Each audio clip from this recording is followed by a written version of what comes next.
Your Hoppe lock is broken, you identified the correct replacement lock body by filling out All About Doors multipoint lock form, and your new lock body just arrived. But how do you replace it? To get started, you'll need a Phillips screwdriver, a tri-wing screwdriver, a construction key, and an 8mm Allen wrench. First, start by taking the lock out of the door frame.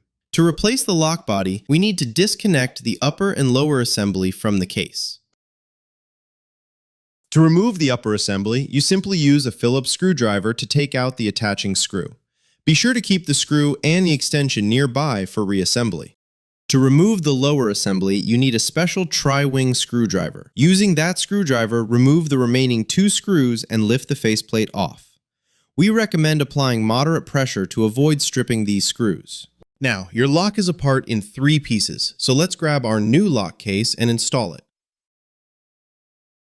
To start, we need to fully extend the deadbolt to make things easier. To do this, insert the Allen wrench into the square hole where the spindle goes. To extend the deadbolt, twist your Allen wrench to simulate pulling the handle down. See this middle pin between the deadbolt and latch? It's a mishandling device. When you press it, you can also twist the spindle the other way. Let's do that so we engage the additional locking points and can now extend the deadbolt using a construction key. Line up the lower extension's deadbolt slot with the deadbolt itself. And here's the important part. Make sure the lower assembly latch notch catches the lock case's tabs. Sometimes it helps to wiggle the lower assembly while applying pressure downwards until it clicks into place. With the lower assembly attached to the lock case, reinstall your 2 tri-wing screws.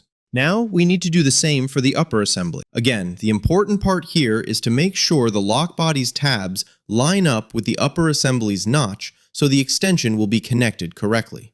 We can use our wiggle technique again, and then put the Phillips screw back in to secure it. Now that you've got both parts on, you need to test the functionality before installing this lock assembly into your door. To test, let's first retract the deadbolt using the construction key, and then use the Allen wrench to retract the additional locking points.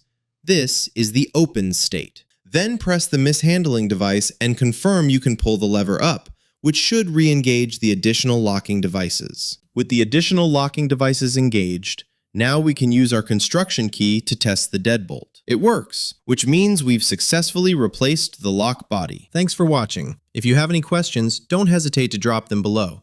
You can also fill out our multipoint lock identifier form at allaboutdoors.com, and we'll help you find the best replacement part for your lock.